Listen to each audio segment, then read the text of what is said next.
আসসালামু দেশ বিদেশের সর্বশেষ স্পোর্টস আপডেট নিয়ে বিয়ন্ড বর্ডার্স স্পোর্টসের নিয়মিত আয়োজন স্পোর্টস বুলেটিনে আপনাদের স্বাগত জানাচ্ছি আমি রেজা। চলুন দেখে নিই আমার হাতে থাকা সর্বশেষ স্পোর্টস আপডেটগুলো। নারী ফুটবলের ইতিহাসে প্রথমবার এশিয়া কাপে খেলার স্বপ্ন নিয়ে এশিয়া কাপ বাছাই খেলতেন মিয়ানমারের নারী ফুটবল দল। গতকাল বৃষ্টি এসে থামিয়ে দিতে চেয়েছিল তাদের অনুশীলন, কিন্তু এই প্রতিকূলতার মধ্যেও অনুশীলন সেরেছেন রিপা মনিকারা। আগামী 29 জুন রোববার বাহরাইনের বিপক্ষে ম্যাচ দিয়ে এফসি নারী এশিয়া কাপের বাছাইয়ের লড়াই করতে নামবে বাংলাদেশ। আগে কখনোই খেলা হয়নি কোনো আন্তর্জাতিক ফুটসাল ম্যাচ। এবারই প্রথম এশিয়ান ফুটসালে নাম দিয়েছে বাংলাদেশ পুরুষ ফুটবল দল। অভিষেকেই লাল সবুজদের প্রতিনিধিদের সঙ্গে জি গ্রুপে পড়েছে বর্তমান ও এশিয়ার ফুটসালের সর্বোচ্চ 13 বারের চ্যাম্পিয়ন ইরান।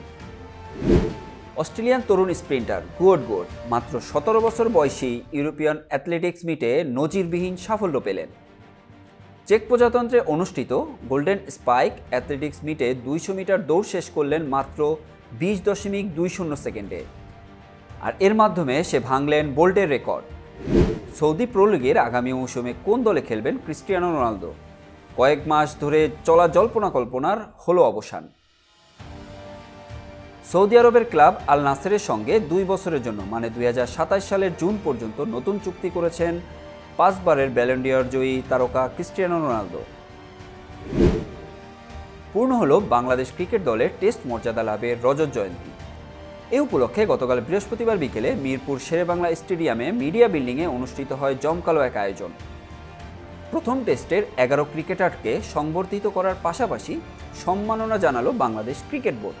সেই সাথে প্রথম টেস্টের প্রধান কোচ সারওয়ার ইমরান এবং ম্যানেজার আজিজ আল কায়সার টিটোকেও সম্মাননা জানানো হয়। 2000 সালের জুনের 26 তারিখ আন্তর্জাতিক ক্রিকেটে টেস্ট স্ট্যাটাস পেয়েছিল বাংলাদেশ দল। সময়ের পরিক্রমায় পূর্ণ হয়েছে 25 বছর।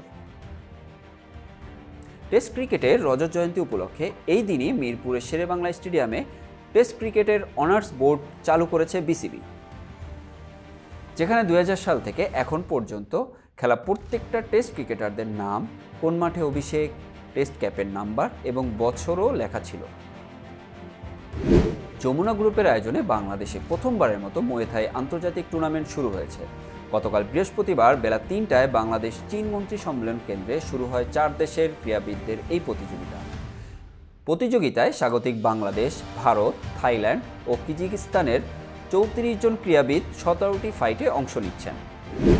গৌরব ধরে রাখা আর টুর্নামেন্টে টিকে থাকার মতো গুরুত্বপূর্ণ ম্যাচে রিয়াল দেখালো চিরচেনা রূপ।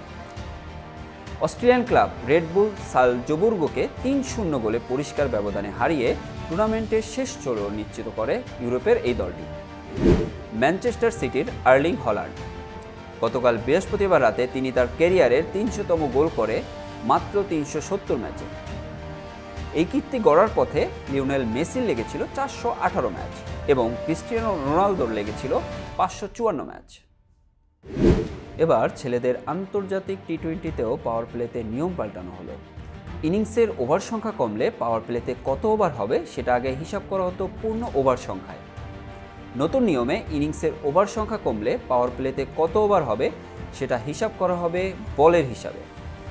এই ছিল আমার হাতে থাকা সর্বশেষ স্পোর্টস আপডেট। নিয়মিত স্পোর্টস আপডেট পেতে বিয়ন্ড বর্ডার্সের সাথেই থাকুন।